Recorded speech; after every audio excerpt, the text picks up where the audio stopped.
todos, ¿cómo estáis? Bienvenidos a mi canal. ¿Estáis listos para escuchar el cuento de hoy? Se llama Me First, de Helen Lester. Empezamos. Pinkerton was pink, plump and pushy.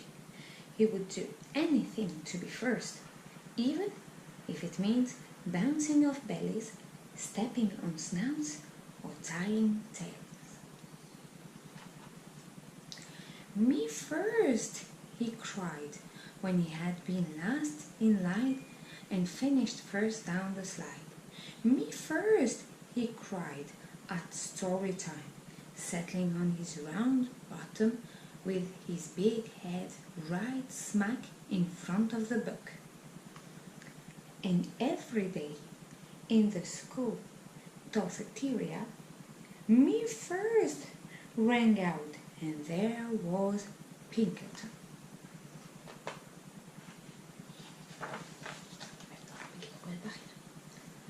One Saturday, Pinkerton's big scout troop went on a day trip to the beach. Pinkerton was first on the bus and sat in the front row. He was first of the bus, first in the water, first out of the water, and first into the picnic basket.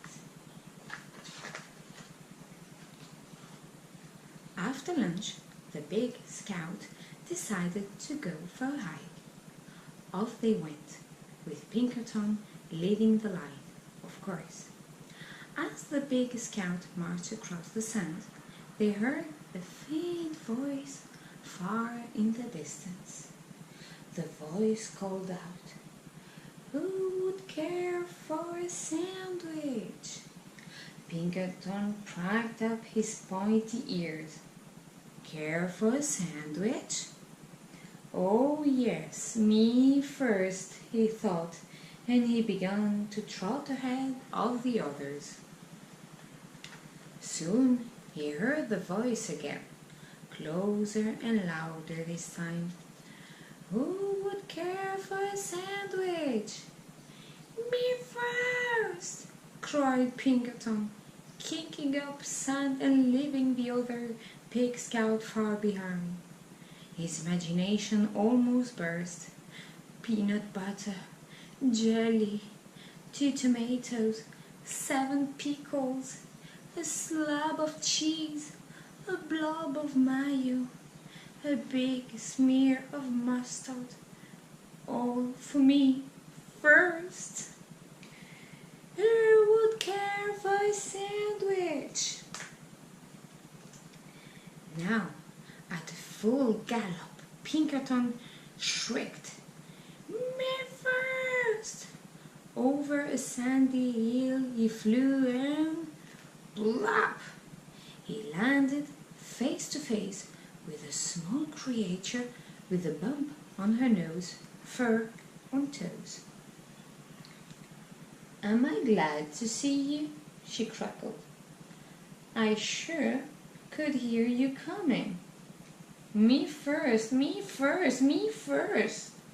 I guess you really would care for a sandwich." "Oh, yes, indeed," replied Pinkerton. He jumped up and down so fast his teeth jiggled. "Good," cackled the small creature. Pinkerton waited. 1 second, 2 seconds, 3 seconds. "Well?" he asked.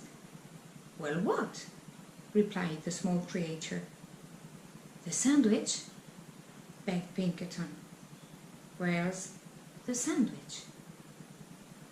The small creature cursed. "You looking at her?" she went on. "I'm a sandwich, and I live in the sand, and you said you would care for a sandwich, so here I am. Care for me." All Pinkerton could say was, "But I..." Taking no notice, the sandwich continued. You said me first. You wanted to be the first to care for me. Well, congratulations. Now just come along to my sand castle. Grabbing Pinkerton firmly by the sleeve, she led him around a few bends. Before he could say "but I" again, the gate to her castle closed. "All right, my pink, plump and pushy one. Now you care for me. You may have the honor of being the first to powder my nose and comb my toes." Seeing no way out, Pinkerton powdered her nose and combed her toes. "Next," she cried, "you may be the first to put my supper in a bucket and feed me with a shovel." Pinkerton looked around. He had no choice, but he put her supper in a bucket and fed her with a shovel. Rubbing her tummy, the sandwich spoke on.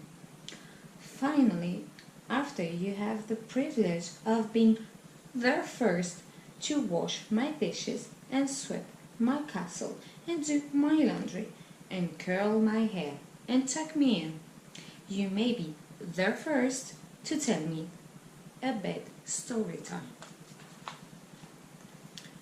Pinkerton washed her dishes, swept the castle, did the laundry, curled the sandwich's hair and tucked her in. The sandwich stretched out and yawned loudly. "Now the story. I need my story."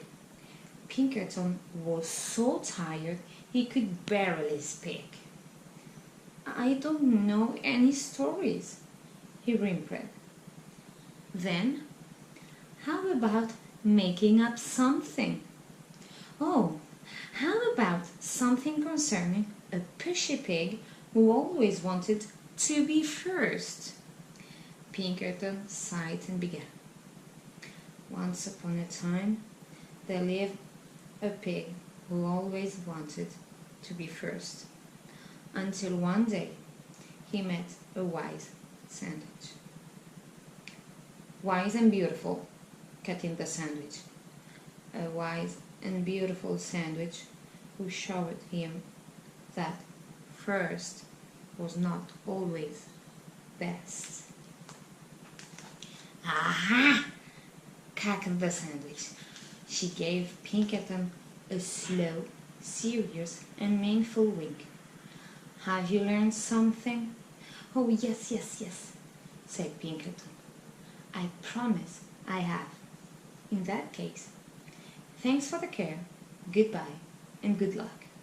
She opened the gate, and Pinkerton sped off so fast he didn't even notice the delicious sandwich she dealt out to him.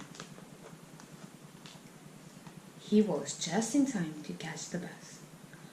On he scooted, pink, plump, and glad to be last. Y colorín colorado, este cuento se ha acabado. Espero que os haya gustado.